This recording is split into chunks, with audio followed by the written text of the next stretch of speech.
Very good. Choose. Welcome back, everybody. Welcome back to Phil's Recap and Review. This is for Game of Thrones Season 8, Episode 4, The Last of the Starks. And today, this is the feedback show. Today, we'll be taking all of your feedback questions that you sent in to me via voicemail, some text, some to our patron, some on the YouTube comment section. We'll be on for about an hour today, taking as many of your questions and comments as you can. And if you can always get in a last-minute voicemail if you're feeling frisky at 781-990-8509. And yes, Craft Mama, I'm clean-shaven. I look all scary like someone that would be hiding in the bushes looking for you because I look way too clean-cut. I know, it's really awful. Someone said on a yesterday stream that I was hunting after Melisandre died. I was looking around for her necklace, and I put it on so I could take off a couple of years. But I am not alone today. Of course, we always have with us the live motherfucking chat. We got Jimmy Page, Bubba, we got Fandom D Saint, we got Travis, we got Killmonger, we got Devin, we got Craft Mama, and we got lots of good friends that will be popping in and out over here today. But I have a very special guest for the feedback show today. We've had him on a few other times, and I like to bother him. I call him up once a year, and I'm like, hey buddy, hey, remember that time that you were on my show? Could you be on again? Yeah. I have with me the one and only, the awesome Nick Hodges from History Buffs. Welcome, Nick. Hello, everybody. Thanks for having me on. Oh, it's always a pleasure, Nick. It's always great to have you come on over here to talk some Game of Thrones. We've also had you on to talk some Vikings as well in the past. So, if you haven't already, I'll just get this all out of the way at the beginning. If you haven't already, make sure you check out Nick's channel. What Nick does is he does historical looks at, or realistic historical looks at history-based movies, like what's wrong with them, what they got right, what they got wrong. He's got an amazing channel, and if you haven't already, please check it out, and you can jump into the chorus of people begging and asking Nick what his next movie is going to be. Is Glory next? What's the next one, Nick? What's the next movie? But we have... Oh, God, yeah. But Nick has a new review coming up real soon, so make sure you subscribe to Nick and you check out all of his stuff. So I brought Nick on to talk about this season of Game of Thrones. Nick, just in general, your general thoughts, what are your feelings so far on this final season of Game of Thrones? I quite enjoyed it. It's not as groundbreaking as the previous seasons were, but that's to be expected. But yeah, I'm quite liking it. I can nitpick, though, of course. Yeah, I think we all can. But I enjoyed it. Excellent. No, and I'm kind of the same way. I think there are some moments and some points where we can really rip it apart. And I don't know how aware you are of people in general in the Game of Thrones community right now, fans of the show, are very kind of, jumping off the bandwagon here for a lot of things. Not for everybody, but people are having some problems with some of the accuracies and some of the writing around the edges of some of these battles, some of these moments, some of these tactics. And we were talking a little bit before the show. It's almost one of those things that you point out a lot in historical movies, but yeah, it's a lot of that kind of stuff. But what were you saying before the show started about it? You mentioned something about how it bothers you more with historical stuff. I do, because people walk away from historical movies thinking that's what actually happened. Yeah. And this is pure fantasy. This is fiction. You can I don't mind it as much, but I can see where people are coming from just because they love the series so much. So it means that much more to them. But I can see how it's a little bit hypocritical of me, like, oh, I don't mind. It's just, World with Dragons and stuff. But I get really pissed off if it's a film like Braveheart or something. That's where I draw the line. So before we go too far into Game of Thrones, are you talking about... someone said it in the live chat, and maybe I should wait till the end of the show to discuss this and stick to the Game of Thrones. But have you been keeping up with the Vikings as well, too? Oh, yeah. It's gone pretty bad. Yeah, I was going to say, is that an example of, it's a shame to see exactly where that show has gone. I think there's some moments here and there that they hit on some good stuff, but it seems like they've taken a lot of the history stuff, which was always more of a guideline than a rule, and kind of just flushed it a little bit down the toilet in these last couple of seasons. Well, I honestly feel like the budget, the show got too epic, the history got too epic for their budget, because they want to shoot everything in Ireland, and that's sort of impossible for what is actually going on. You got Bjorn going to North Africa. He's still supposed to be there. He's supposed to be going to south of France, Sicily. Ivar is supposed to be attacking Ireland, setting up a Viking colony there. But we don't see anything of that. We just see them going back and forth between, bloody England and Scandinavia. Analysis of Thrones in the live chat said Vikings fell off a cliff. We have Nymeria in the live motherfucking chat right now. She says, yeah, Game of Thrones are not loving it, and hey to everybody. We got the Finn. We got Vikings has gotten really, really bad. Kenny D. Phil, good to see you. Freddie says, Phil, you beautiful, majestic man, you devilish good looks, block out the sun. Hey, I'll send your check in the mail tomorrow for that kind of free advertisement of my beautifulness. Phil must have had court. Yeah, I had a court date. That's why I shaved up. Karan left us a voicemail. Phil, the issue guy, looks like Nick's caption says Joe Dirty Locks. Oh yeah, it does. Whoops, I totally messed that up. On my, I have you on a double screen, and it says you're Joe Dirty Locks today. So that's all right. Congratulations, Joe has or Nick has been magically turned into Joe Dirty Locks. I think I have I can push this over his face too and make him really look like Joe now. There we go. Okay, so let's get into this a little bit. England, is that the new High Lord pledging Team Lannister? Look at The Watchmen for HBO. The dude writing and directing it made a 5-page dissertation apology to the Watchmen fans, even if that was bogged down. Great to see everybody again in the live chat. Alan says Game of Thrones is still a good show. They just gave us the best episode on a TV series last Sunday. Yes, Phil, you look far different. So I guess that is something, and that's always been something people go to, Nick. Game of Thrones, even at its worst, is one of the best shows on television, and I would still agree with that. Yes, absolutely. It's like a Hollywood blockbuster, but on your television screen once a week. In Nymeris, I literally shaved years off my face. Yeah, it is a pretty great magic trick that I can pull doing that, because I have a gray white beard and it gets whiter and whiter. I'm gonna look like Santa Claus pretty soon. But no, I agree, especially this final season in the budget that they put into these episodes. They're these huge, big, epic episodes.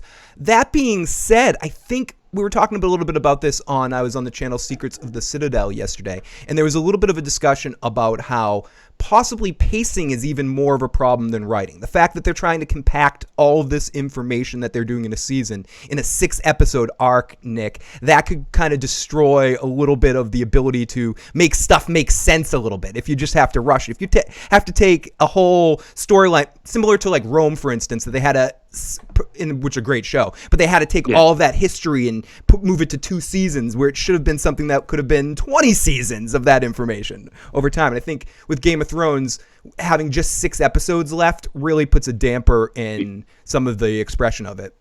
Yeah, well, I think it's just that we've been spoiled as an audience. I mean, remember how long it took for like Arya to walk all the way up north from King's Landing? Or was it like a season or 2? Something like that? Yeah. And now people get within like a half an episode or something. Yeah, and again, it's not, and I want to make something clear. The show is not perfect now. I'm not making excuses for it, but I still watch it, and there's still some problems that we can pick apart here. But I still enjoy it, and it's one of those things that it's careful what you wish for when it's gone. When Game of Thrones is gone, we're all going to be being like, oh, Game of Thrones is awesome. I miss Game of Thrones. There's no shows like Game of Thrones. Even at this point now where it's easy to kind of pick it apart, but some people do I feel like right now there's a level of once the bloom is off the rose, it's time to hate watch things. Once that... Yeah. Don't hate on it just because it's cool to go against the grain or something like that. There are some shows I understand why people hate it. Probably like Vikings, that got really crap towards the end. But this is still entertaining. Yeah, and it's like with you, and I always attack you for this, not attack you in the best way possible, but like if there is a good Mel Gibson movie, you would say it. It's not like if Mel came out with like a good historical movie or something, it's not like you'd hate it just on principle because he's in it. It's that Braveheart is, you hate Braveheart. Yeah. It irritates you because of the history aspect of it. I love his Mad Max films. I love his Lethal Weapon movies. I just really can't stand Braveheart or The Patriot. The Patriot. We've talked about this before, but as Braveheart at least has some elements of an okay movie, The Patriot's just shit on a stick. I can understand the history because I knew that, even me not necessarily being the biggest history buff. I remember watching it at the time, being like, yeah, someone telling me, yeah, that princess was like 4 at the time of this period. There's no way he's making, he's marrying, having sex with the princess and becoming, adding them to the lineage of England there. But But anyways, so we could talk about this stuff forever. Still one of the best TV shows on television, says Dart. We got the lovely Miss Timo in the live chat. The characters are staying true to who they are. People are mad. They are wrong about the theories that were wrong, and that does not make the show bad. What Women Want was a good movie too. Yeah, it says Thai Queen. Yeah, that's a pretty good movie. Yeah, for what it was, I like that movie.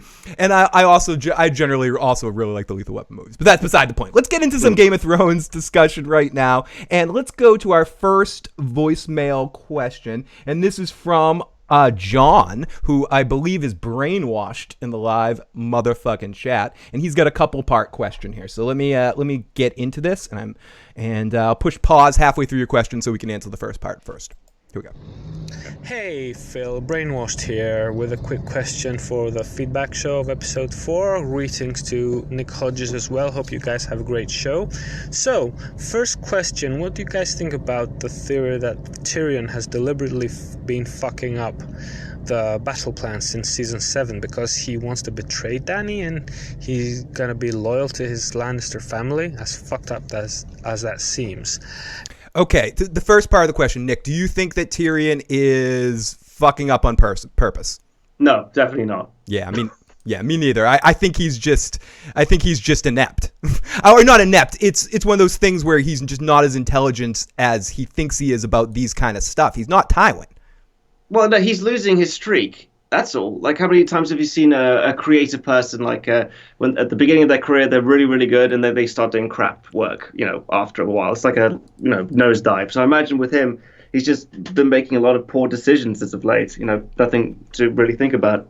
Yeah, no, I think you make an excellent point. I do think maybe there's a if we're examining these characters on a deep psychological level, maybe there's a subconscious urge to protect his family, but I think it has more to do with Jaime than Cersei when it comes down to it. It has to do with the fact of thinking she's pregnant and thinking that the Lannister family living on and that he's not going to have a child and that...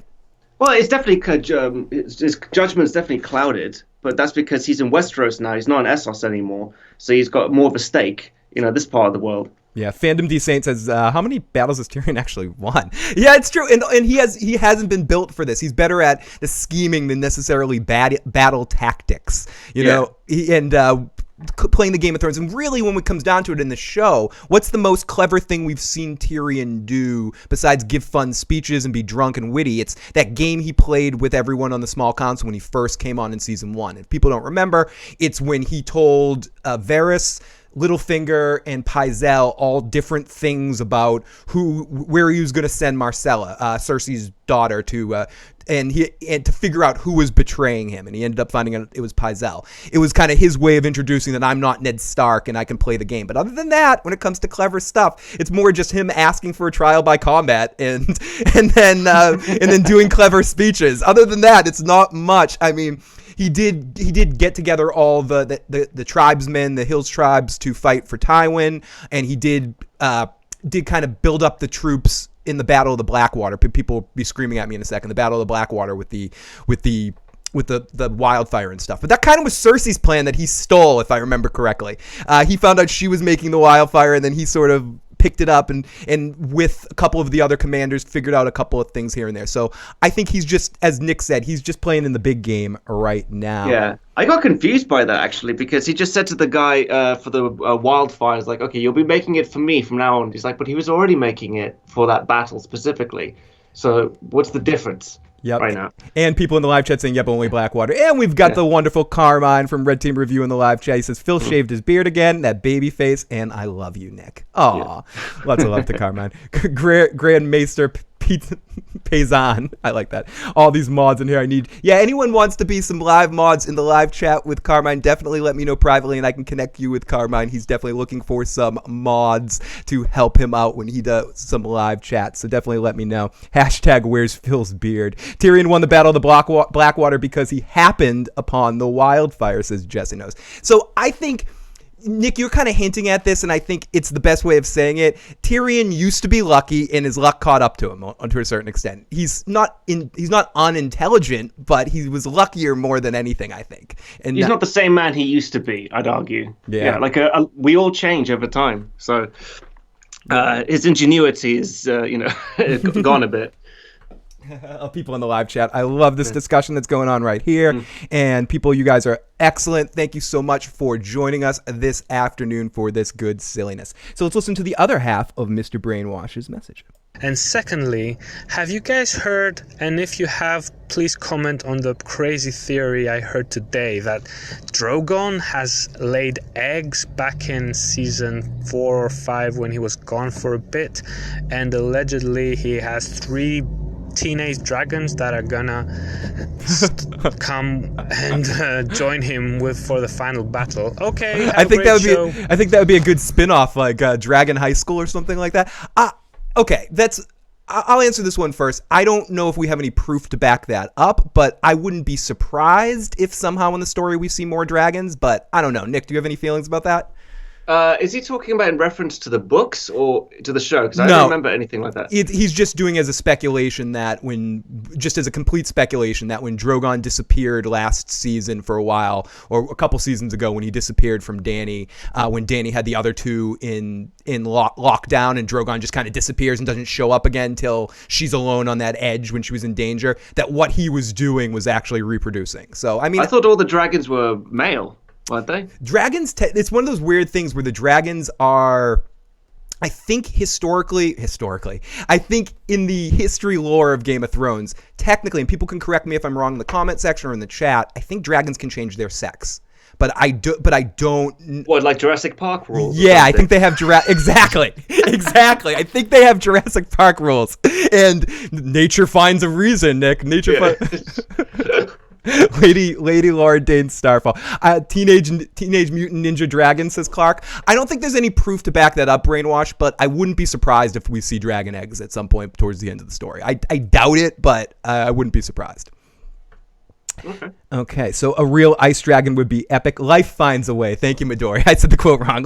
Life finds a way. So let's listen to a couple more. Well, not a couple more. We got a bunch more voicemails to listen to. So here we got 2 from area code 630. I think this is from Netta.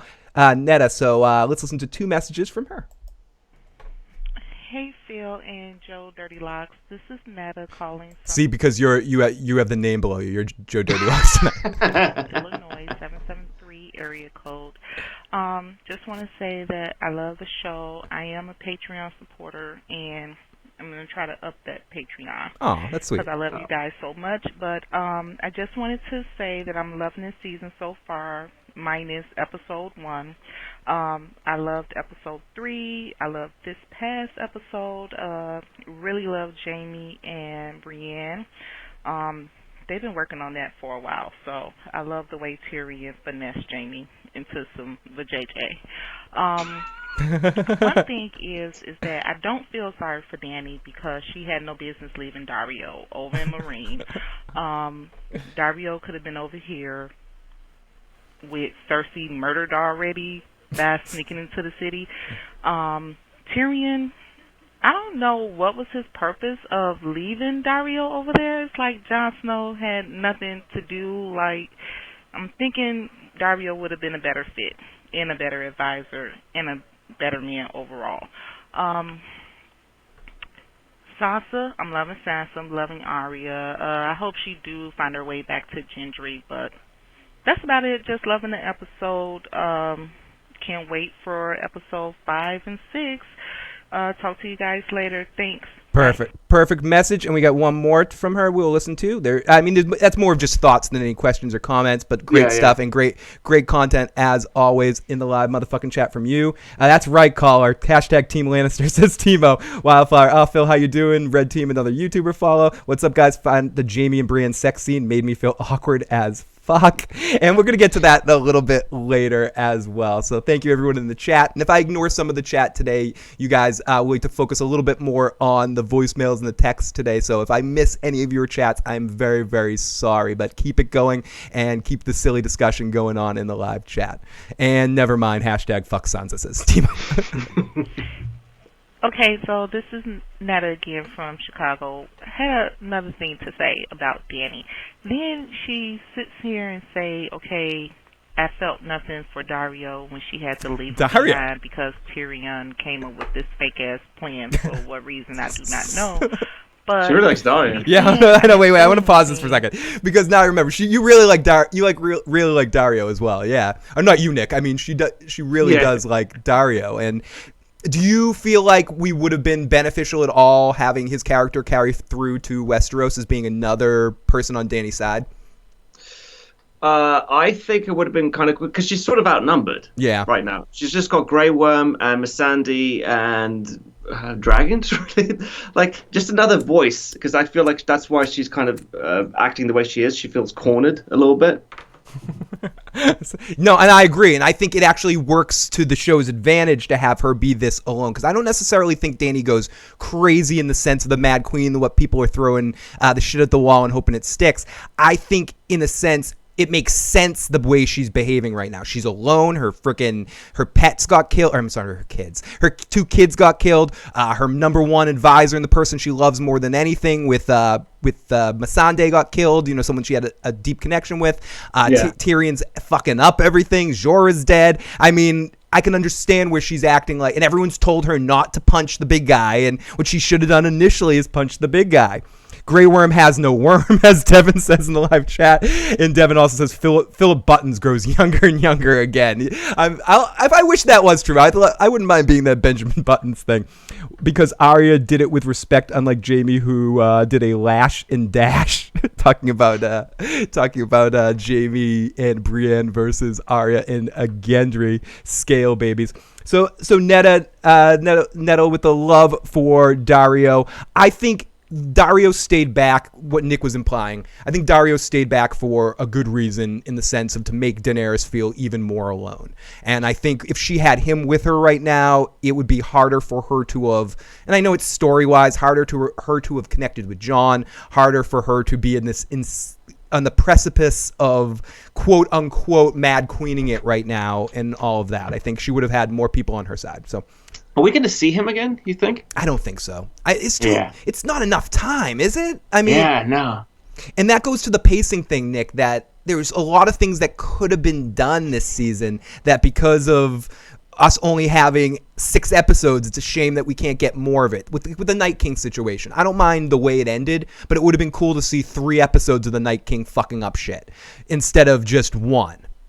I honestly thought that they were going to lose the Battle of Winterfell, and then the chaos would continue from there. Me too. And I think if you had done it in 3 episodes instead of 1, if you had a 10-episode season, and you can show them losing at Last Hearth and some of the other castles before you get to Winterfell, and then still have them win at Winterfell, but have a couple big losses before you get to that point.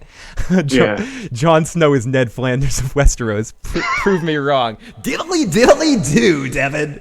Tiba says, Jaime gave up his chance for happiness once again to save King's Landing, to have people hate him for it. Jaime Lannister is the hero of this story, Timo. If Dany just would have stuck with the prison rules, she would have been fine. Prison rule number 1, always take down the big guy on day 1. So going back to that, Nick, and we're going to play the rest of Netta's message. Do you think Dany last season should have just attacked King's Landing right away with 3 dragons and brought Cersei down first thing? No, I don't think so, because I think she's in King's Landing. She's not going anywhere, and you want to gain like sort of territory, rob her of the resources that she needs to sort of fight. But I did think she delayed for too long. Yeah, because just due to like the poor advice she got from her advisors. Yeah, I agree. I think she delayed a little bit too much. Maybe she could have brought some of her forces to kind of form a blockade of some sort. She had a lot of soldiers, and thinking that half of her soldiers are gone at this point, she could have. There were some tactics she could have used without attacking full on at first, and tried to build up some support. So I don't think her decision was perfect, but I also don't think it's as clear as, she should have done that. And Missandei was the most pure heart, good and innocent character in the show. She was beheaded just like Ned. Adrian says, I love history buffs, and I do too, which is why I beg him to be on here, which is why I send Nick a gift basket every year to be like, Nick, please keep coming on my show, Nick, please. Bubba Husky, don't worry, mate, it's a pleasure. Oh no, it is. It's always a pleasure to have you, man. Bubba Husky, Jaime was only so harsh to Brienne to protect her. If she falls into King's Landing, she would be breaking her oath too. I tend to agree with that. I think Jaime was Nymeering her a little bit to a certain extent. I don't think Jaime's going back to Cersei. I don't think he's going back to be her lapdog again and being like, I'm a miserable person. I think it was what I say to people when I don't want them to get too close to me. Nick, I'm not a good person. Don't love me, Nick. There's no reason to love me. I'm a piece of shit. You're fine. You're fine with, in your situation. I think there was some element of that he didn't want Brienne following him, so he had to throw a rock at her to a certain extent. But the creators of the show, like in one of the behind the scenes sort of thing, they were saying that he was still addicted to Cersei. So maybe he is kind of still in love with her. He just can't shake her off. I think in some sense we might know their characters better than they do. But no, you're right. You're right though. You're right that's what they say. I actually heard them say that, and I don't know if they may be saying that to give the surprise. And again, same reason why in the book there was something called the Valanquar, and if people don't know what that is, it basically says that when Cersei has that prophecy read to her by the witch Maggie the Frog, she doesn't just say, "Oh, you're going to lose your kids and the 3 golden crowns, golden shrouds, all that shit." She also adds that you're going to be killed by or usurped by a younger princess, which kind of connects to why she hated friggin' Highgarden girl. Why am I blanking on her name right there? But Natalie Dormer's character, and why she hates Daenerys so much. But the other part of all of that was that it got said that she was going to be killed by her Valanquar, which means younger brother, or I think that's the definition of it. So there is that element, and I think that maybe they may be trying to add a little bit of, as Job would say in Arrested Development, illusion, because a trick is what a girl does for money. So I think they're trying to add a little bit of more of an illusion to the element to surprise us with Jaime killing her. At least that's what I'm hoping. Yeah, that'd be nice. Lady Laura Dane says, Phil, you need to start your own radio station. I've told you this before. You have the perfect voice. Thank you.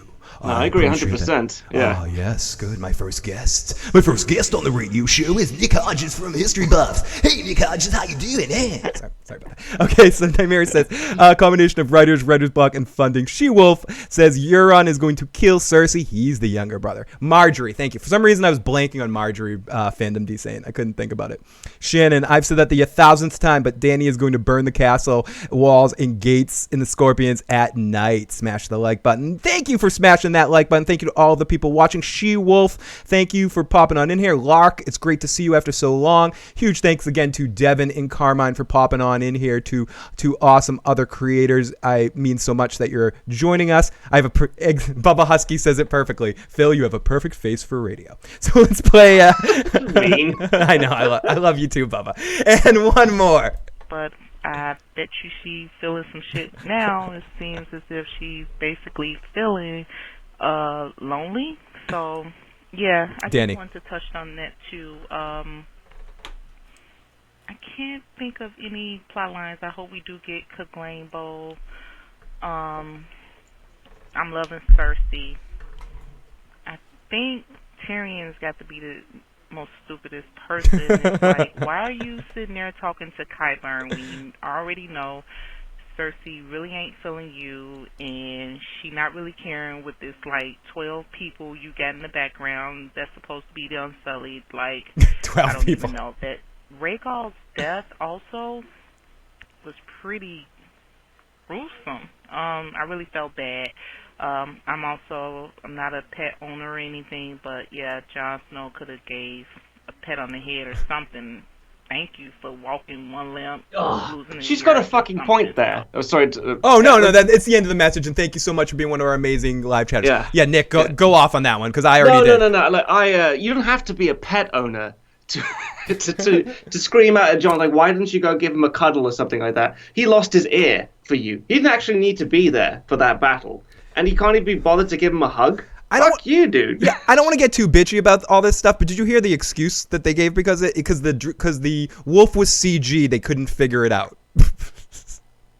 Why not? Well, What's wrong with having a puppet or something? I don't know. Just shoot it from the back. Yeah, or just like you just said it perfectly. Just shoot it from the fucking back. I mean, one pat. A couple people are saying, Phil, you're bogging down and nitpicking. This isn't being nitpicky, dude. These wolves have meant so much to these person. There's so much symbolism backed around. We've had seasons and seasons of these wolves. You had this wolf missing, and I know you're symbolizing in that moment. Like, I get it. Jon's abandoning his Starkness, and he's taking upon being a Targaryen in that moment. So he's abandoning his wolf. It still doesn't mean he can't pet the fucking thing goodbye, dude. I mean, come on. Did we see Robb Stark pet his wolf back in season 2? Yeah. You know, when he's in the cage with Jaime Lannister? Yep, we saw that. We saw, I think, didn't we see Arya kind of like at least engage it last season? If we want to go to even earlier, like with the more computerized wolves with Nymeria last season, no pun intended to the chat. When we saw Nymeria, I'm pretty sure Arya at least kind of got close there, and we could have had a moment where Jon, and I know this seems trivial as shit, and I'm going to prop this, where Jon sees the wolf, goes to touch it, and then goes, no, and walks away, just so we know he's thinking about it or something, but instead he just kind of gives it a, fuck you, I never really liked you, I'm out of here. You've been replaced. Yeah, you've been replaced by a soon-to-be dead dragon. I mean, poor fucking bastard. Nymeria in the live chat says, Ghost deserved better. Analysis says, poor Ghost. Did you see those memes of, like, it's his wolf, Ghost, who shoots the yes. bolts at the dragon? Yes, I want to try to find that right now. If people haven't seen that, we're talking about that. Even if you're one of the people that sort of doubting Game of Thrones this season, which all power to you, the memes and all the jokes that are coming from it, or even if you're someone that's loving it this season, you can't deny the humorousness of some of these memes. The one with there's another one with Euron from this past trailer for episode 5 where he's looking up to the sky and you see the dragon come out carrying a little message that says "You are not the father." That one's really funny too. The wolves are here in the United States and filmed completely separate from the other productions. It would have cost $50,000 to $200,000 probably for one little scene of him petting it, says Jon. Okay, pay the money. Why can't they just get like a big husky or a big wolf hybrid or something like that, and make him like kneel down when he's hugging it or something? And they do some sort of stand-in or some sort of I wouldn't even mind something fake right there, but whatever. But whatever. Yeah. Or I guess you get like a little person to dress up as Jon Snow and then shoot him from the back, hugging a normal-sized wolf or dog. Carmine says, I put it up on my Twitter, go shooting down Rhaegal. It was hilarious. And yes, the Starbucks cup, of course. We have a couple questions about the Starbucks cup, but we can get into that for a quick second. I don't want to dwell too much on that because there's been a lot of funny stuff about that. But my only thing with that, we were talking about this a little bit yesterday on a stream I was on, and okay, you know what pisses me off, Nick, about the coffee cup? That they removed it in further broadcasts that easily with airbrushing it out. And what pisses me off about it, not that someone forgot about it on the set, because shit happens, right? No one's doing, no coordination consultant is like doing one last watch through before it goes to air and spotting that's someone's job to look at every shot and make sure everything is up to date. Or maybe the scene was originally much darker because of the lighting. Yeah. Oh, that'd be awful if they just raised up the iris a little bit in that moment, and they're like, "Oh shit, there's a coffee cup there." But to me, the only thing that pisses me off is how easily they took it out after the fact. So if they took it out after the fact, no one was watching the episode. They didn't do like one last viewing where they're like, "Oh shit, we got to take that out," or someone watched and said, "No one's gonna notice that." I mean, come on. Do you know how Game of Thrones fans are? They're like looking at this stuff like it's the Zapruder film. They're looking at every frame of the friggin' thing to go back into the left. Danny went back into the left. I mean, they're really going far down there. I'm not going to have too much of a go against it because we've all like made mistakes in our work, like leaving a jump frame or something in an edit or something. So. Oh yeah, I know. I think in my very first podcast I ever did about Game of Thrones, I called the Dornish the Donish for like a whole 2 hours. I kept saying the Donish are really an interesting people. Oh, I love that Red Viper. He's such he's an amazing Donish character, and no one corrected me. And I think I just let that live, and it's still like one of my highest viewed videos videos on YouTube, and I wonder why I haven't grown this much bigger. Because like that one video, I'm like calling the Dornish the Dornish and stuff like that. Oh, we got a new subscriber. We got super chat donation. Thank you to everyone that's popped on in here today. Timo says, but then I have to go back to the fandom. Where's Ghost? We see him and he actually lives, yet people are unsatisfied because Jon didn't touch him and say goodbye. And I mean, that's fair to say that people will find it's like at that point when you're in a relationship and things start falling apart. And when you're at that point that even the things that used to amuse you or you love, you can find problems in it. And I think some people have gotten to that point with all shows, not just Game of Thrones, but people get to that point with shows towards the ends of their runs when they're not giving them what they want. And I also think some of it, not just with the Game of Thrones community, there's some element of post-traumatic Lost or Sopranos or How I Met Your Mother or Seinfeld disorder from another show that ended poorly that hurt them. So once people start seeing those signs, it's like, oh, this shit again. Oh, God, this show's gonna suck. Oh, the ending sucks. I'm gonna project. Oh, it's gonna suck so bad. Urgh. And I think there is an element of that going on, too, with some of the more mainstream people that are jumping off the bandwagon now. They go, another show's gonna end like shit. Meh. No, you shouldn't be cynical like every step of the way. Just be more of a passive viewer. If the bad stuff really stands out, then that's fine. Yeah, I mean, you can enjoy something and still point out the horror, the bad stuff without hating the product. I talked about this a lot. I love Led Zeppelin. They're my favorite band of all time. Yeah. But you can make fun of Robert Plant's voice really easy in his lyrical content, where he's just like, baby, love me, baby. Ooh, you love me. Ooh, dripping down my leg, baby, love. Ooh, ooh, ooh, ah, ah. And I do that, and like some Robert Plant songs, oh, I'm talking about love. Like all you talk about is love, or Lord of the Ring lyrics, or weird Lord of the Ring references that don't make sense.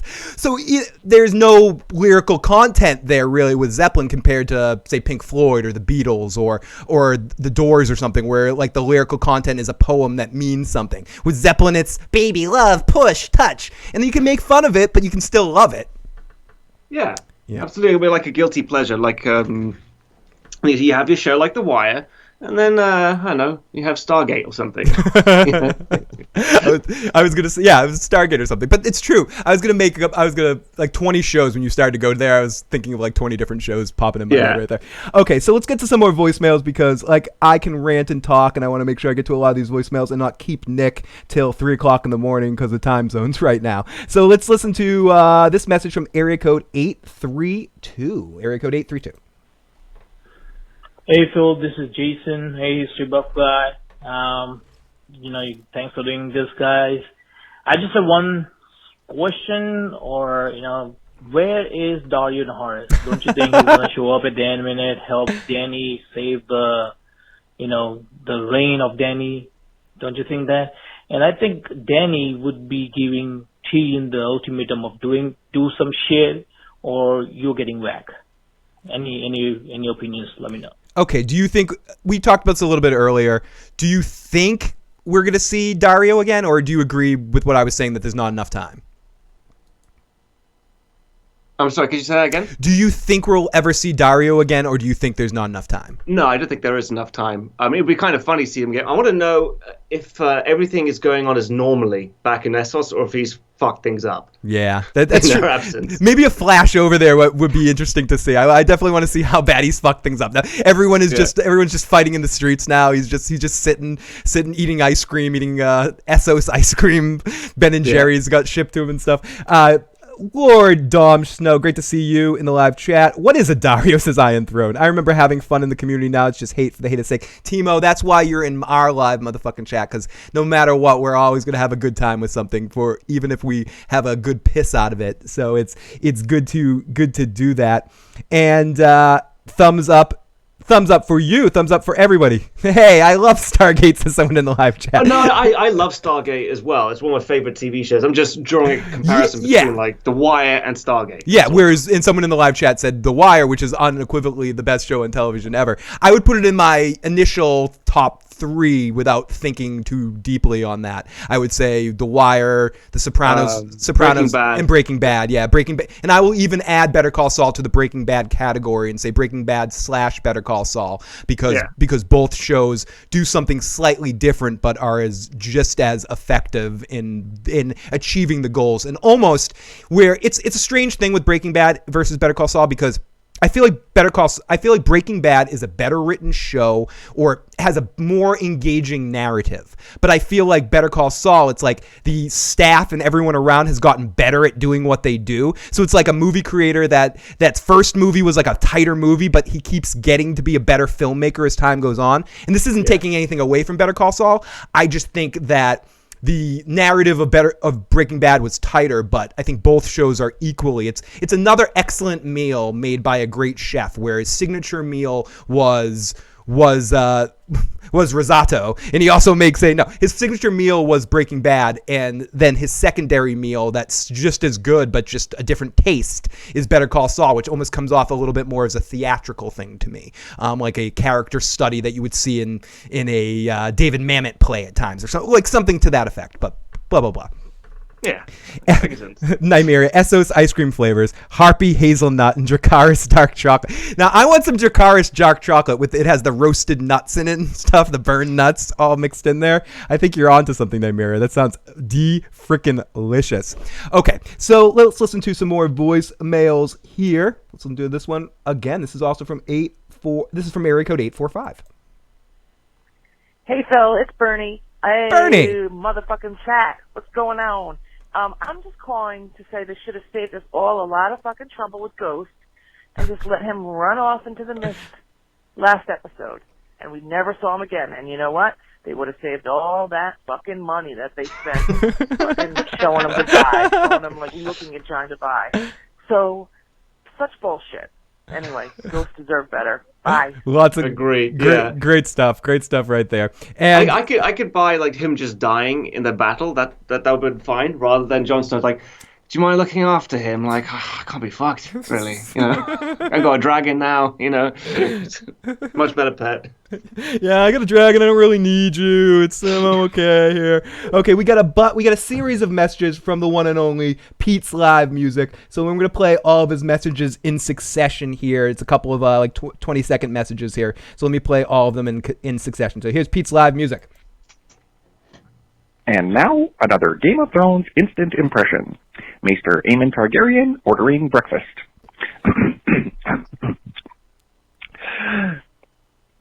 Egg! Fuck Sansa. Fuck Sansa. Ends it with Fuck Sansa. Another Pete's Live Music.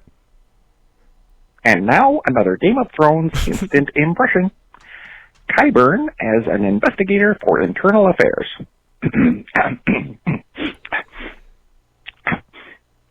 It's stymied the corruption. Fuck Sansa. Fuck Sansa. Every message is going to end like that, I bet. Here we go. Another one. Okay. And now another Game of Thrones instant impression. The Hound flying first class and speaking to his flight attendant.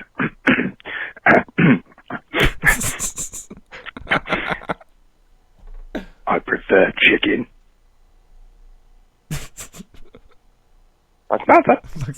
And another. How many more of these are there? And now another three more. instant impression. 1-1 the Giant as your local weatherman, giving the forecast.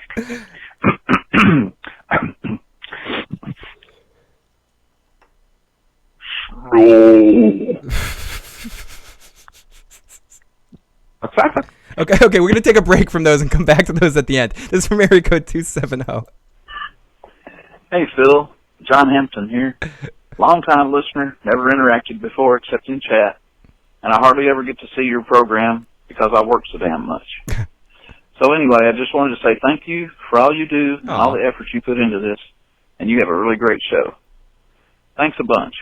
Have a great day. Oh, thank you. Nice guy. That was a really awesome message, and I will make sure to send off your check for being my friend at the end of the month, as I do to all the people to say nice things about me. So I appreciate that.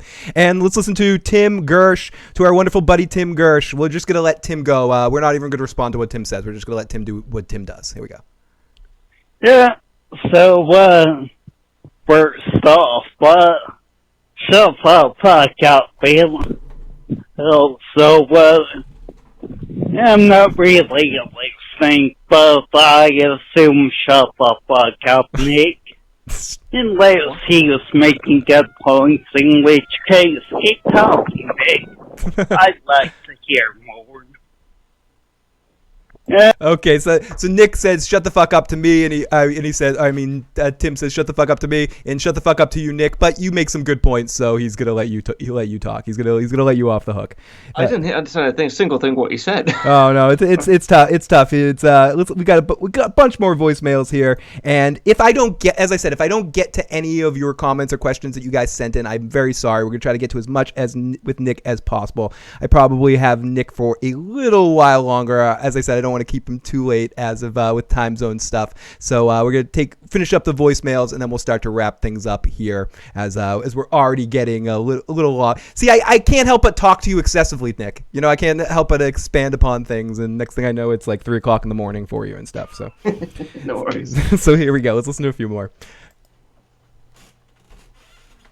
I don't understand that when Daenerys was burning innocent people in season 5, nobody batted an eye. Now when she's legitimately burning people that deserve it, that had the warning to bend the knee, right? And they don't bend the knee, they get burned.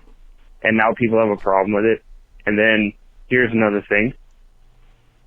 People keep trying to play. And I'm going to play the rest of your message. Well, I agree. Who was she burning in season 5? Remind me again. Okay, before then she burned all those people in Karth. She locked someone in a prison in a cell. She burned the Grain Masters or something. The masters of Marine that were fucking with her. She burned a lot of people.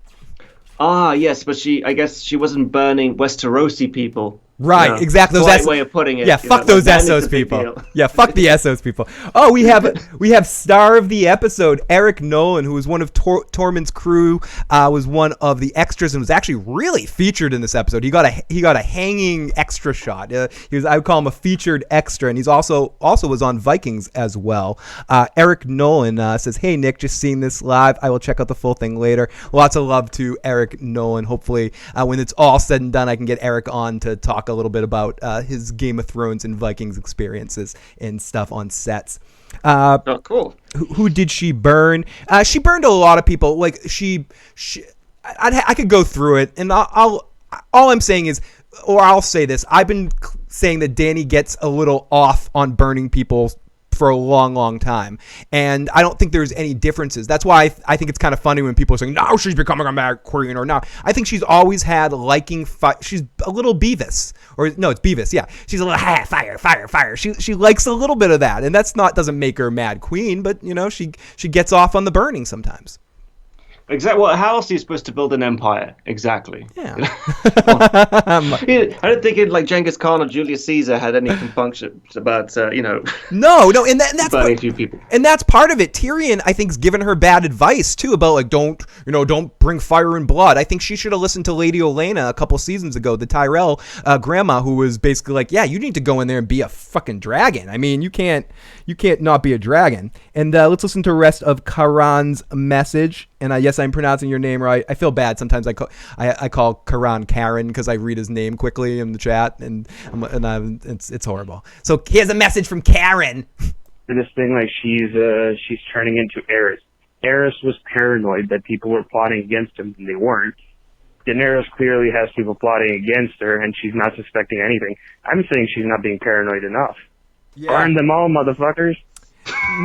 I think you have a point. I want to quote. I don't know what the original quote's from, but I know it from the Nirvana song called "Territorial Pissing." Just because you're paranoid doesn't mean they're not after you. And I think there's some element of Dany's not being paranoid. She's just reading the room. Yeah, I'd say so. Yeah, that makes sense. Yeah.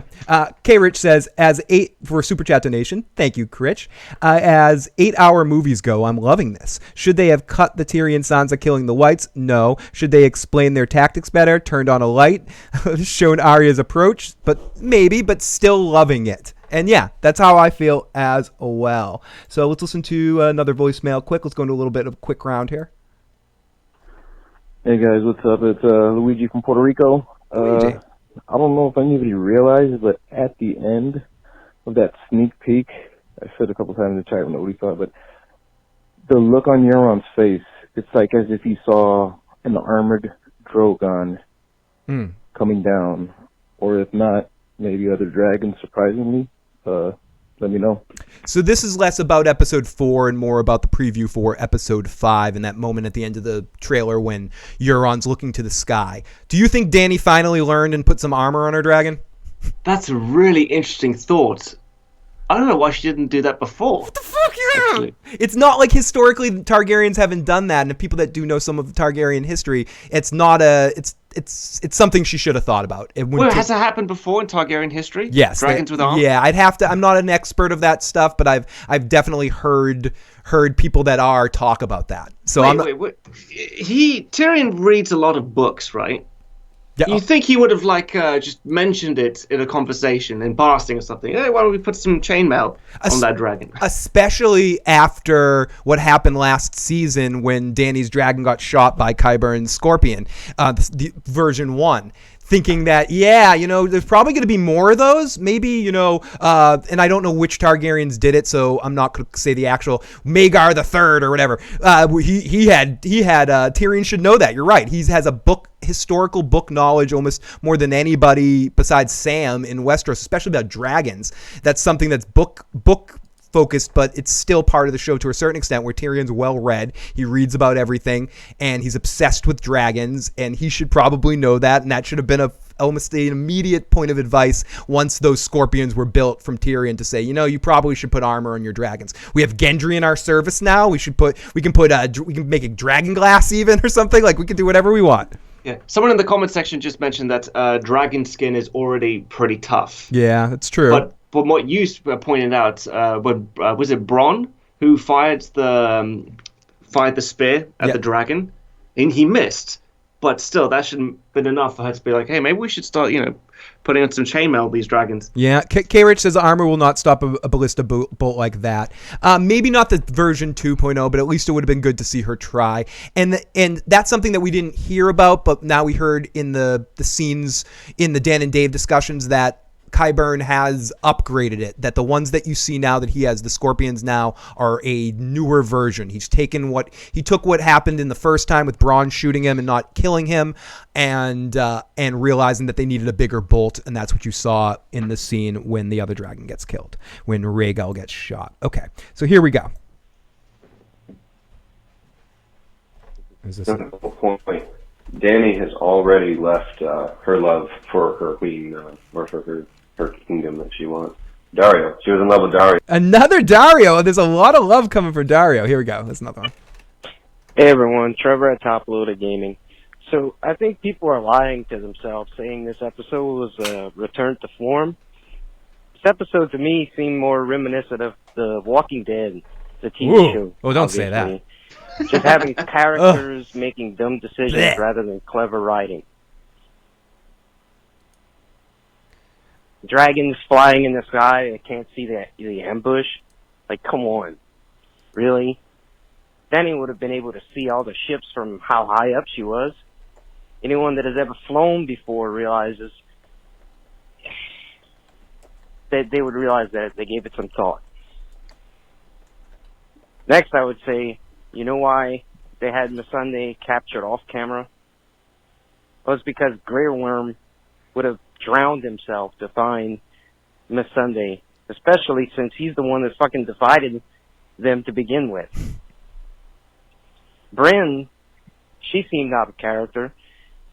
Wasn't she the stubborn, unapologetic person that got Jaime to realize his mistakes to begin with? But for some reason, she just cries and lets him go. But I agree. Now, I want to cut in right here. Great call and good stuff there. And if we weren't up against time, I'd play your whole message. But I want to kind of try to get through some stuff in a little bit more of a rapid fire right now. I must admit, good points. You bring up some good points, and I understand. Like we were saying earlier, like. This season has some fun and some moments you can easily pick apart, but I lost it once you compared The Walking Dead to Game of Thrones. Yeah, and I heard you. Yeah, in the background. I checked out. Once I heard that, I was like, I respect this caller. I respect what you're saying. I want you to call in again. I absolutely want you to call in, but I start hearing this in my head, and all I hear is this thing right here. Listening to talkers makes me thirsty. If any more words come pouring out your cunt mouth, I'm gonna have to eat every fucking chicken. In a respectful way. In like a really respectful way. Like, I like your call. Your call was awesome. You know, but like the Walking Dead, like, do you watch The Walking Dead now? Do you know how bad that is? And I gave up after like a while. I think it was the beginning of season 8, and then I sort of stopped. Do you still watch it? I do, but not because I want to. It's almost. You hate watch it. I hate watch it. That is a show I hate watch. I watch because the streams that Joe and I do afterwards when we destroy it is like it's hilariously fun. It's almost like a fun show to just take a piss out of. And there are times where I kind of watch it like hoping it's going to get better. Like the way season 2 sucked. You know, it didn't go anywhere, and then it became really good for a while. It seems like Shakespeare compared to what's going on. Are you serious? You're saying season 2 is better than yeah. how it is now? Oh yeah. Oh dude, it's like watching Titus and Dragons or whatever. Okay, filler and idiotic decisions equals The Walking Dead. This episode was filler and idiotic. No offense taken. Okay, fair enough. Top loaded gaming.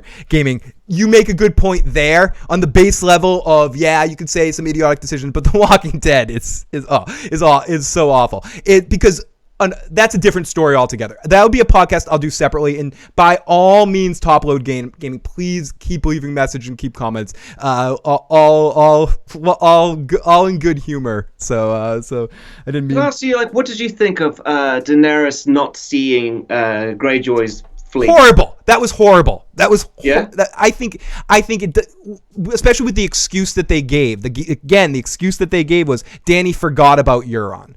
That everything she's been through, she forgot that Euron was even out there. Well, yeah, but she comes across as a really dozy prat. You know, she's like flying high in the sky, and she doesn't see him at all. But you know what they could have done? They could have had Greyjoy hiding in a cave. Why not? Just have his ships coming out of a cave and then start shooting. Yeah, I could have bought that. Yeah, me too. Instead of it seeming like a game of hide and seek, and it's like, whoopsie daisy, here I am. You know, perfect shot. Dany should pick up the clue that nobody wants her in Westeros and go back to Marine, says Tamara. Oh my goodness. Lots of love to see everyone in the live chat. Thank you, Analysis of Thrones, for that super chat donation. Hey, you guys, do you think Sansa takes her rightful place as Queen of the North, or in this episode or the finale? Oh, we get the Sansa loving guy right there. But hey, let's listen to another voicemail here. Hey, this is Ghost Wolf from the YouTubeage. Yeah, that was a fantastic episode, and I literally cannot wait for this next one. It's going to be lit, as they say. I don't know. I see a twist coming, major twist. I'm thinking that, I could be wrong, but I'm thinking that maybe Cersei might win it. That's just my opinion, folks. All right. Great show as always. Bye-bye now. Now, do you think there's a chance Cersei could win all of this? No, definitely not. Not without pissing off the fan base. Yeah, I don't think. I mean, Cersei might survive the next episode, but I don't think much past that. I think what's going to happen the next episode is that Dany's going to go mental and just like burn King's Landing to the ground. And to be honest with you, I don't exactly blame her. No, dude. You know? No. If the same shit happened to me, I would have the same. That's why I don't call her necessarily crazy. She has some crazy like moments. There was some Fatal Attraction situations where it's like, John, don't tell your sisters or I'll kill your cat or something. I mean, there was some weirdness. She asked him nicely. So nicely. Like, more nicely than she deserved to. Yeah. And what the fuck does he do? He just like, do you promise not to say anything? It's like, are you crazy? Like, Ned Stark is better at keeping secrets than Jon Snow. And he tells Sansa, and Sansa totally just like the fake promises. She might as well have just put her finger behind her back and said, I totally agree, you know? Can I ask you something? Were you screaming at the TV for him not to say anything? Or did you want him to say it? In reality, I wanted him to, I wanted the real situation to happen. And when Sansa started asking questions, him to be like, I can't tell you, you're going to tell everybody. You know, like I'm taking Arya on a walk. So in a sense, I was saying, John, keep that shit to yourself. Right, yeah. I honestly don't think that Jon Snow would make a better king than Dany. because like he doesn't want it, he hasn't prepared for it, and he's not actually that good at fighting. He's not I mean, like smart. how many battles has he actually won? He got his ass kicked by that kid, by the dude in the bar, the Gin Alley guy, the guy with the two knives. He couldn't even protect Bran. Yeah. You know? His sister had to fight his battles for him. Thank God he has Arya. Thank God he has Wolverine on his side.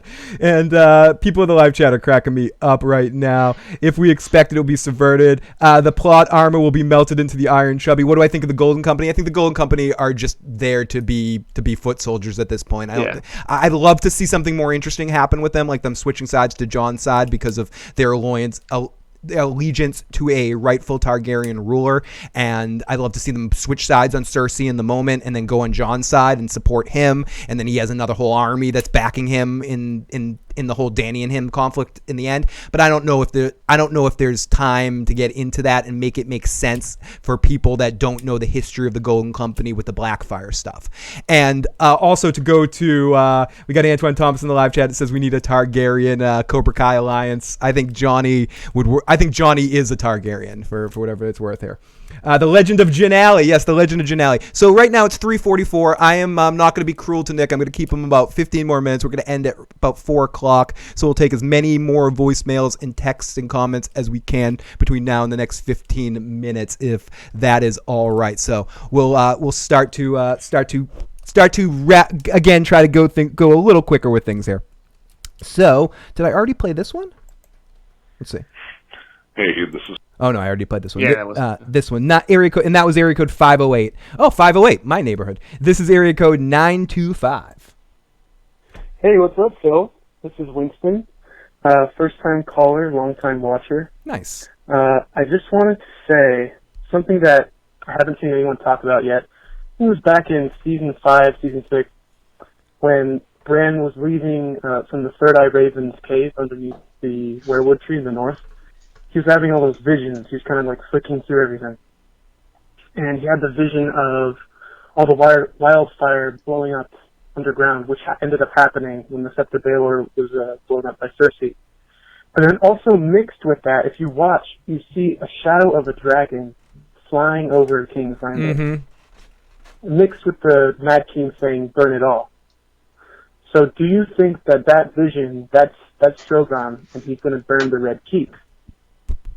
Now, I want to hear back from you. Thanks for the show. I love it. Joe, what's up? And have a good one, guys. Yeah, Joe looks a little different right now, but I think even though some prophecies don't necessarily come true on Game of Thrones, Nick, I do think we're going to get the completion of Dany's House of the Undying dream prophecy when she sees the roof of King's Landing all blown out, and I do think Drogon, with a combination of Drogon and Wildfire, probably are going to do that. Yeah, and probably Jaime Lannister's going to come right as it happens. It's like all King's Landing's on fire. Yep. And yeah, that'll be pretty powerful, that scene. Yeah, I agree, and this might all go down in it's gonna be very exciting in episode 5. She doesn't actually free people; she unchains them from the government and then chains them to her ideals. How is that breaking chains? Talking about Dany. Oh my goodness, great questions there. The Golden Company is going to turn on Cersei right in front of the Iron Throne, just like the Gold Cloaks did to poor Ned.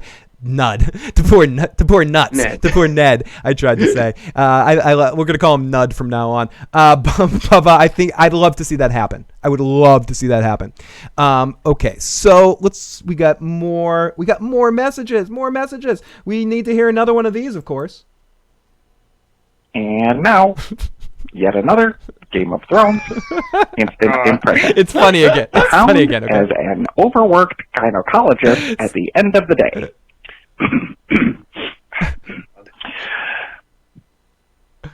Lots of cunts. Okay, that was the best one, and let's listen to the last one. We got 2. We're skipping 2. Okay. And now another Game of Thrones instant impression. Great John Umber goes to Outback.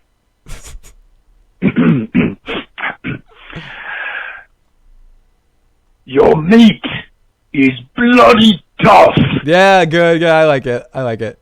That's a good one to end on. Faxanza. Okay, 614. Yeah, first time caller, second time listener. So what's the deal with Bran? It's the only way. Well, welcome back. We actually, so we didn't scare you off the first time. So I appreciate that for coming back a second time. Bran. It's the only way this show ends well. Is it Bran has some time travel twist, and by ends well, I mean satisfy seasons 1 through 8 while getting fucked for the first 4 to 5 episodes. Thanks. Have a good one. So, okay, does Bran have any more interesting things to do in this story, Nick, or was communism just a red herring, as they say or is Bran's whole storyline just a lot of edging with no coming? That's a very good question. I think he's kind of served his purpose now. Yeah, maybe that's why he feels so like empty. Yeah, and I feel like the purpose wasn't as big as we were led to believe that it was going to be. Yeah. So I get that, and I get that was one of my logical Game of Thrones ruined my baby thing, but just I had always thought Bran would have played more of a role in the end game in the battle against the Night King. Instead, he just kind of sat there, and I know he was bait. He was bait. He gave Arya the dagger that was used, so perhaps there was some foresight in that. Perhaps he was a scout and bait, and I didn't think he was just going to be that for whatever it's worth. Bran is so done, says the live chat. Great analogy to Phil. Bran will be big. Bran's link to Varys is the last thing possible. Bran will be king. Bran is off-world like Thanos was. Great to see everyone tonight again. So let's listen to Jay's couple of messages that he left. A couple things. I'm not sure if anybody in the chat has brought this up, but I've heard I've been on Facebook and seen a whole bunch of other people bring this up. People need to cut Jon slack for Ghost.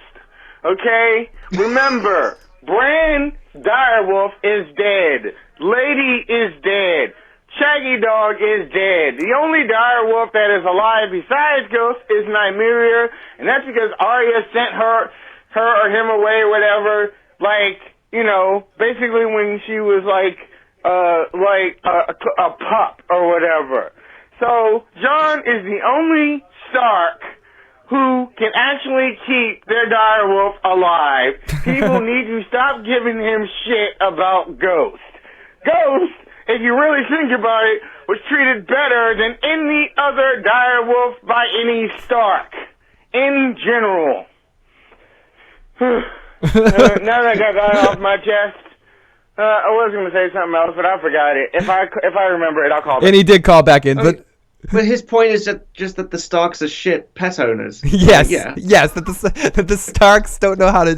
That someone needs to step in and stop the Starks. Well, no, that is abundantly clear that they're shit pet owners by the fact that he doesn't even pet his pet. Yeah, thereby defeating the purpose of having a pet. And let's listen to what Jay's other point is. Dany is stupid for asking Jon to keep a secret from his family and expecting him to do it. Jon should have told his family that who he was. He made himself laugh there. He couldn't complete it. He's like, I'm very funny right now. Good. There we go. It's not his responsibility to keep that goddamn secret, and I'm sick of people acting like he should have, or like he had some sort of responsibility to keep the secret. No, he didn't. And by the way, moreover, if Sansa told anybody, I am glad that the one she told was Tyrion. I trust Tyrion with the information. I don't trust him to tell. Trust him to tell everyone in the fuck. He's got to be taking the piss a little bit. Jon Snow should be really respecting his, Ned Stark's wishes. He was able to keep a fucking secret. Yeah, they could keep a secret. They didn't even tell his fucking wife. He kept it forever. Jesus, yeah. I love. How many times was his wife saying, "You got to get rid of Jon Snow. I don't want a bastard in my house." He must have been like, "If only I could tell the secret." You would not say that about him. Yeah, think about that. You're stuck in a big argument, and you have an out.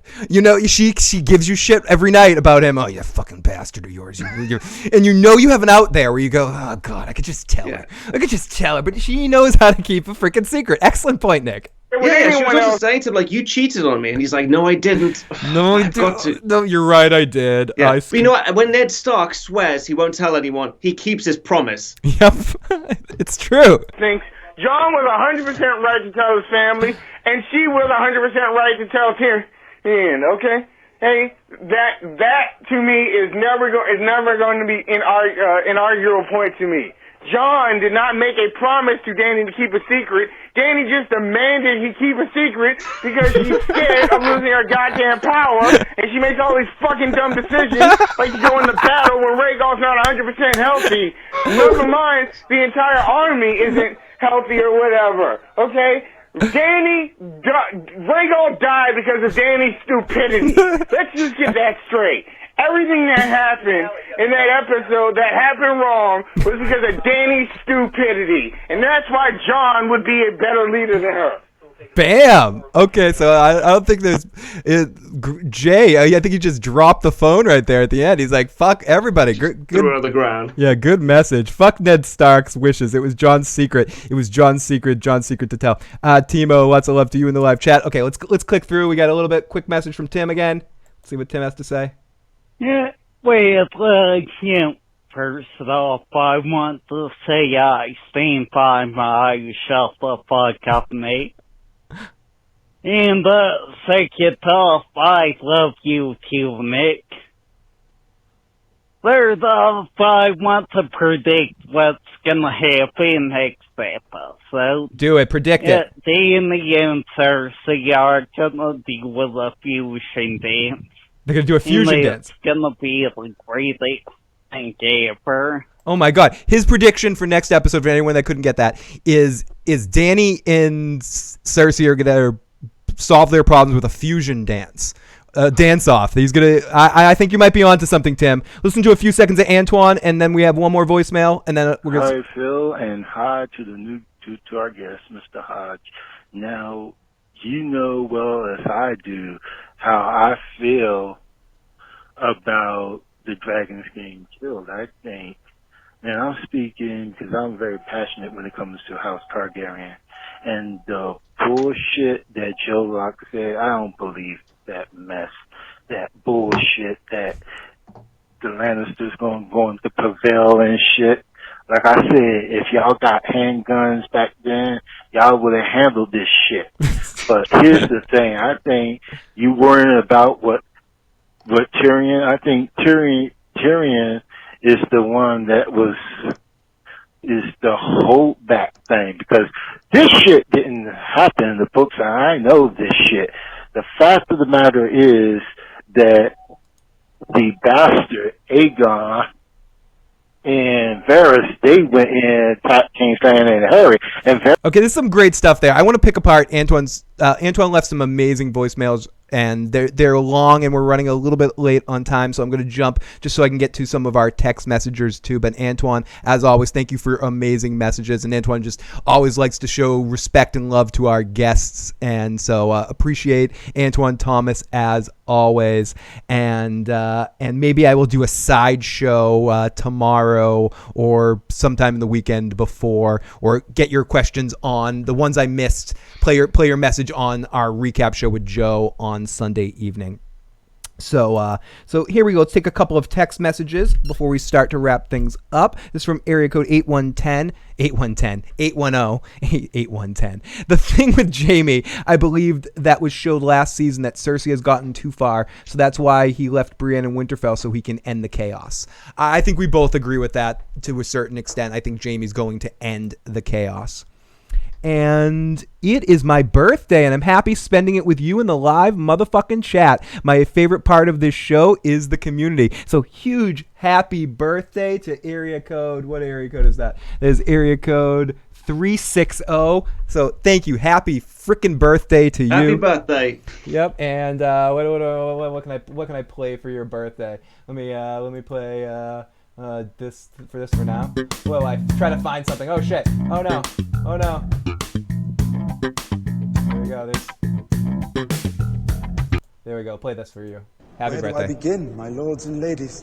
I am Tyrion, son of Tywin of Clan Lannister. I'm going to die. May as well be with a song in my heart. Imp! Dwarf. You should have stopped at imp. Drinking and lust. No man can match me in these things. I'm a monster. Drinking and lust. That's what I do. And now another Game of Thrones an impression. Mord, the keeper of the sky cells at the Vale, Why are all the gods such coming in second cunts? at the Olympics. Where's the god of wine. I drink. A vile man. I drink. I confess it. I drink. No gold! I know things. I'm a great fighter too. I have lied and cheated, gambled and... Okay, so you think that we're going to get Drogon cloaked in armor? Asked BBM. We kind of answered that already. This is from area code 985. Hey, Phil, so I know I'm probably not going to be the only one to point out, but Cersei literally had Dany, Varys, Tyrion, Drogon in the archers in the Scorpion Bolt range and didn't do anything. Like, I never took her to be a white flag kind of person. Did you think about that at all, Nick, that when Cersei had her sights on everyone standing out there that she didn't take a shot at them? I thought they were out of range. Yeah, I mean, I think we're to assume that it looked closer on screen than it really was, and we're to think that they were out of range, even if it didn't necessarily look that way on screen. So I would say yes, they were out of range. I don't think they'd miss something like that. This episode feels. This is from Area Code 571. This episode feels like bad writing. Phil, could you help me comprehend how Euron's fleet could be that accurate with a dragon killing machine? Rhaegal's death felt cheap and rushed. Did you find any problems with that? He got the first hit on the first shot. Well, the fact that she didn't see them or the dragon didn't see them, I'm just guessing that they were both daydreaming at the same time. Yes, exactly. And I think if we're to assume or accept that Daenerys forgot about Euron and in that moment wasn't thinking about things and singing la-di-da-di, la-di-da-di, la-di-da-di, like singing all happy days and shit and hearing music, then Euron had a lot of time to set up that shot. Oh my god, you could make a video of the song Raindrops Keep Falling on My Head, and then this arrow just comes out of nowhere. Dude, you should do that. That'd be amazing. One of us should do that. That's great. And no, that'd be hilarious. But he had plenty of time to set up the shot if he's just sitting there listening to raindrops falling on my head and setting it up. Okay, so we have a first time caller. First time. I'm not sure if I'm more entertained by the crazy stupid writing or the crazy stupid freak out by all the content creators reacting to the crazy stupid fucking writing. # make Tyrion smart again. And Antoine says, oh, thank you, Antoine, for writing a text message about this. Before you leave, I mentioned Targaryen and Cobra Kai alliance. My heart goes out to Miguel and the female Cobra Kai members. I wish she was my girlfriend. I'm gonna be doing a Cobra Kai podcast very soon, and we can talk about this. This one more thing here, and I think we'll end on this comment right here, even though I'm one of those people and they're gonna we'll end on this one. Yeah, this one. And one more. Hey Phil, I figured out something that I might have missed. I was wondering when Cersei tells Euron that she's pregnant with his child. A few scenes later, Tyrion is negotiating with Cersei and mentions her child that she's expecting. Wouldn't Euron be asking himself, I just found out that Cersei is pregnant. Now, how did Tyrion know about it? My point is, now wait for it, I'm no big city obstetrician, but isn't the timing of all this all wrong for Euron to be the father? Does Euron need a 23andme.com to figure out that the baby is Jaime's? Anyways, I'm wondering what you guys think. Do you think Euron even thinks about that, Nick? Yeah, no, he's definitely going to have some conversation with her, but I'm sure she's going to say something like, Tyrion has good spies. Yeah. Yeah, so exactly. She's just going to yada yada, and he's going to be like, okay. Okay. I agree. I kill things for you, and I have a kraken. My penis is the kraken. I'm gonna hide the kraken inside you. Someone asked me, Alan, in the live chat, will Arya go west in the end?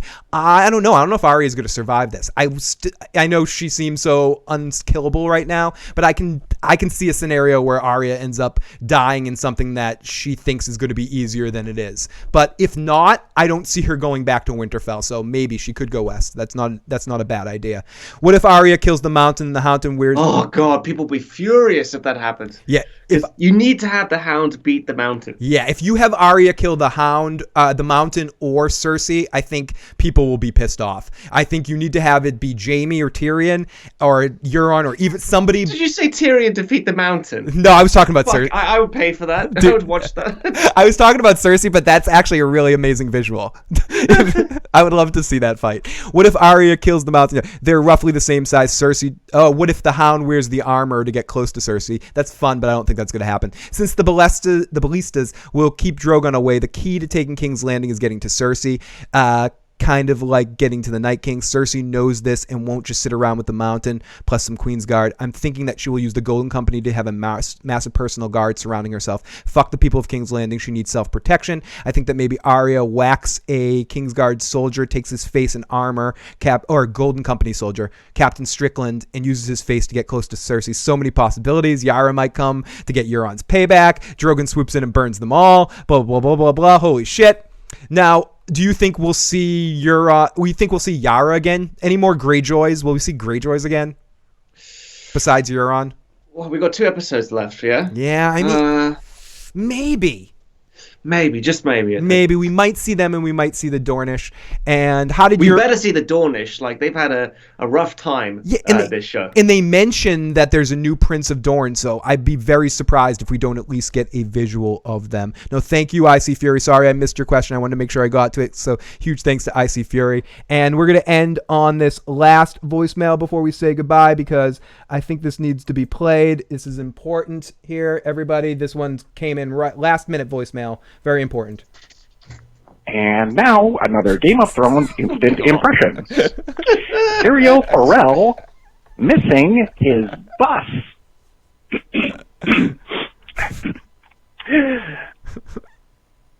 The first sword of Bravos does not run.